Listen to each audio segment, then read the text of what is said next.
We're going to be starting here, Mr. Solie, in 5, 4, 3, 2.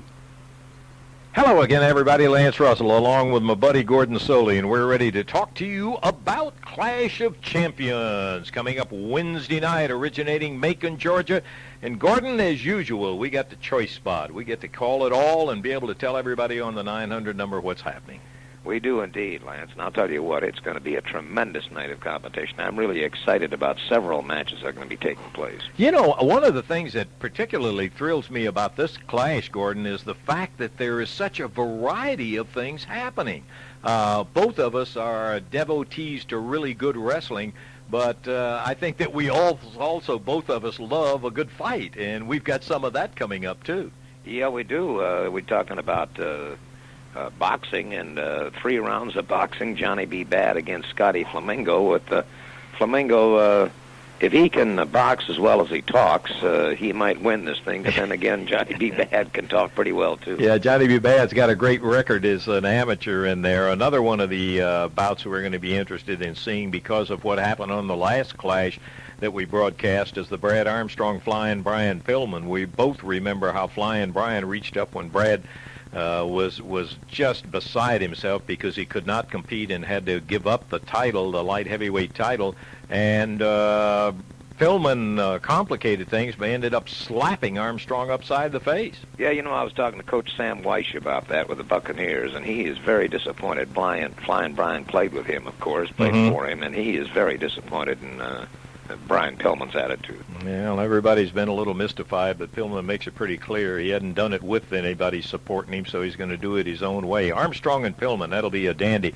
There's going to be an interesting bounty match. It seems that Rick Rude took exception to Eric Watts sticking his nose where it didn't belong, according to Rude, when he defended Kensuke Sasaki, and they ended up in a tag match against Arn Anderson and Beautiful Bobby, who, with Michael Hayes at ringside. They seem to be the hitmen for Rick Rude. Yeah, that's a disturbing element. I'm not happy about that at all. But I'll tell you what, after watching Sasaki in action and seeing how well young Eric Watts is coming along, don't be surprised if Sasaki and Watts do the measure. Well, that's going to be an interesting one to see because no better veteran team than Anderson and Eaton. The Ghetto Odds match where you're going to have 3 men, Tony Atlas, the Barbarian, and Cactus Jack against 2 men, Ron Simmons, the World Heavyweight Champion, and his partner to be named Wednesday night, as a matter of fact. That's kind of an odd situation for Ron to be in. Well, I'm a little bit surprised at Ron, but I'll tell you what, it goes back to his temper. And Ron gets a little thin-skinned upon occasion. He's going to have to mature his way out of that. But I think that's exactly how he got involved in this when he let his temper get the best of him. Well, he knows about that fighting when it gets going tough, and we're going to be seeing it right there. Let's take a look at the final 3 matches of the Clash of Champions, Gordy, from Macon. That, by the way, will be starting at 8 o'clock. And at 8 o'clock, you and Eric Bischoff will be having as your guest in separate locker rooms Medusa and Paul Lee, that will be involved in what is one of the more interesting spectacles. It's billed as an exhibition, 5 minutes, Medusa and Paul Lee, with Paul Lee in one arm tied behind his back. Yeah, and I've always said that Paul Lee was a bright man, but I take it all back. There was nothing bright about this. I think Medusa could whip him anyway without an arm tied behind his back. And I think the fact that he's going in there with one arm tied behind his back means he's also, like Rush Limbaugh says many times, of half my brains tied behind my back. Yeah, he lost something in that translation when he made that kind of a deal. That's a case of letting that mouth overload that rear end. That's for a living fact with Paul Lee. Interestingly enough, the poll question that's been up on the 900 number has been asking how the folks felt, whether they thought it was fair or not. And it's been split about half and half. Half of them said, yes, it's fair, and the other half said, no, it's not fair because of Medusa's martial arts background and the wrestling background that she had. So I think that's going to be one that we're going to be very attuned to, and we'll be glad to be able to bring the folks what is going to come out of that. I think most of us are expecting, as you and I have indicated, that Paul Lee is going to wish you'd have never opened his mouth about that one arm behind his back. I got a prediction there, Lance. Now, Okay. I'll venture to say, they say it's got a 5-minute time limit. I'll say it goes no more than 2 minutes. Whoa, Gordon knows something. Hey, next one is a King of Cable match. Now, this is the first of the semifinal bouts for the King of Cable. What is a brand new but a most prestigious title in there. It's going to feature Sting going against Ravishing Rick Rude, the U.S. heavyweight champion. Of course, Sting, a former U.S. heavyweight as well as world champion. And the interesting thing here is that it brings back, it's almost a culmination of a lot of different events that have happened in the past. And how do you see this particular match, Gordy? I have to look to Ravishing Rick Rude. I really do. I think the fact is, because of his superior experience in the ring, I think he knows better how to turn it on for 20 minutes than Sting will. He knows how to concentrate more action, I think, in 20 minutes than Sting does. And so I kind of think, because of the experience, that Rude has the edge here. I think that it's interesting that of four of the major WCW commentators, it's split 50-50. Half of them are Sting, half of them are Rude. Well, that means that's the kind of match that it's going to be. It'll be a one-fall, 20-minute time limit. By the way, the other semifinal in that King of Cable probably will be Dustin Rhodes at Big Van Vader. But for the moment, Sting and Rude. Now let's get on to the final match. Unified World Tag Title bout. One fall or the TV time remaining. It'll be the current champions Barry Windham and Dustin Rhodes going against Ricky Steamboat and Shane Douglas. Boy, there's a lot of intrigue in between those four men, too. Yeah, there is, and there's a lot of tension, and Yes. That's what has me concerned. And I don't know who it's going to affect the most, but it's going to affect Dustin Rhodes the most, or Barry Windham, with the comments that have been made about Shane Douglas. That there's so much more than meets the eye in this particular event that it's a real difficult one to call. Well, it's one of those matches, too, that on the surface of it, it looks like, boy, this is going to be great straight wrestling. We're not going to have anybody breaking the rules. Yeah, I've seen those kinds start out that way, but sometimes tempers get a little short, Gordy. Amen to that. They surely do.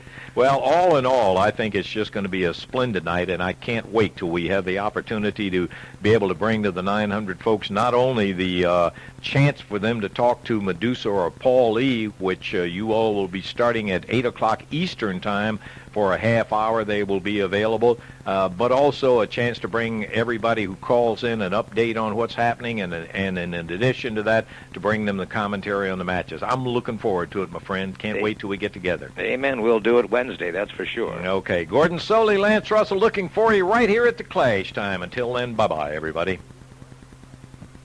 Freezing rain, then with rain and maybe back to snow again, as out of the ring go Flair and Sting. Flair whipped Sting into the metal retaining fence. Stinger bounces off and chases Flair right back up into the ring. The referee stops him, jumps in the middle of him, trying to keep this one. I don't know how long that'll last. Look at the psychological factors here. Sting, having gone through a long, torturous month of the black shadow hanging over his head, it was finally revealed at Starrcade that behind it all was Ric Flair. Sting defeated him in St. Louis at Starrcade. They're back without the mask, without the black scorpion getup, and Flair is trying to get that title back. Look at it from Flair's standpoint. Here is a man with tremendous pride, recognized as certainly one of the great wrestlers of the entire decade and of history, as a matter of fact. Whip into the rope. Stinger takes him off, presses him up, bounces him on the floor, catches him with a close. Flair fired off into the turnbuckles, falls flat on his face as he bounces out. And the Stinger seems to be recovering even more, as he's had 3 out of the 4 last offensive moves that belong to the Sting. Over on the side, he's pulling himself up by the ropes. Flair coming back up in the middle. Flair's the one to catch the side headlock. Side mare. Sting reverses it into a head scissors. Beautiful bridge. Sting comes up, uses that power that he has Flair going for a backslide. Gets him down. 1, 2, and 1 short. He had him that close.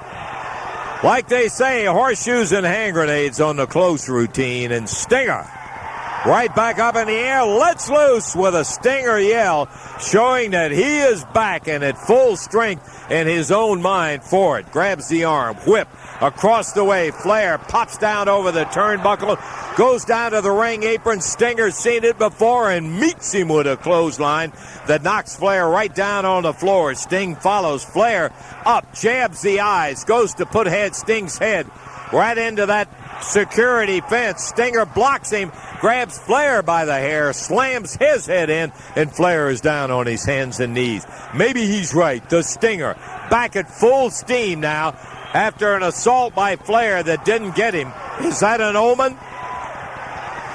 Flair, who's a gamer, and I told you he'll pull every trick in the rule books out. But maybe Sting has gotten himself back and in self-confidence command of this match. Bangs his head a third time off that railing. Flair staggering backwards. Sting catches him with a clothesline, and down goes Flair. Rick rolled back into the ring, and the Stinger follows in immediately. Referee Nick Patrick trying to get him squared away to wrestle again. Do your best, Nick, but I don't believe you're going to have much success. Too much emotion going in this World Heavyweight title match as the Sting straddles him, slams away with a right hand. He has busted Flair's head wide open. Flair, from being hammered on that security fence, bleeding all the way. The blonde locks, crimson colored now, pounds away with the forearms, the chops, and Sting has yet to feel them. He is really pumped up. Look out, Nature Boy. Flair whipped into the ropes. Military press. Dumped down on the floor. Stinger needs to get that one additional count. He's had the 2 count on 4 occasions. Won't get it. Has to be a 3 count. Fires him into the corner, shoots a knee to the midsection, whips him diagonally, and here he comes. Misses the Stinger splash, hits nothing but turnbuckles, staggers back out of the corner, and goes down to one knee. Flair pulls himself up by the ropes. Ric Flair, bleeding head to toe, climbs the ladder.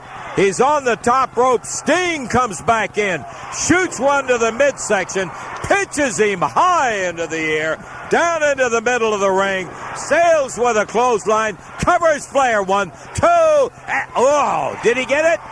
Referee signaling a 2 count. Sting thought he had the 3. It was close. Referee's the official.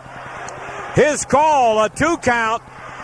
Sting goes to the ladder, climbs up the corner, comes flying once again with a crossbody that catches not only Flair, but Sting also catches the referee. Nick Patrick down at the 20-minute mark. Flair down. He had the cover, but nobody to count. Flair comes up behind as Sting goes over to get the referee back up, puts a knee in the lower back. Sting goes outside as he comes back in. Flair grabs him. Sting rolls him down into a small package again. Nobody to count. Nick Patrick now stirring on the side as Stinger goes back in with a right hand. Takes Flair, shovels him off into the ropes. Flair falls down over with the count. 1, 2, foot up on the rope of Sting. The referee, dazed, counted. Wait a minute.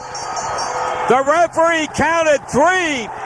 And ladies and gentlemen, we have a new World Heavyweight Champion. For the 7th time, Ric Flair is handed the world strap.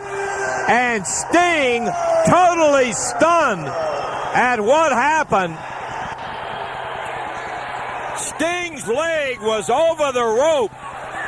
It is a split-second decision. Flair scooped the leg off. The referee counted the 3rd time.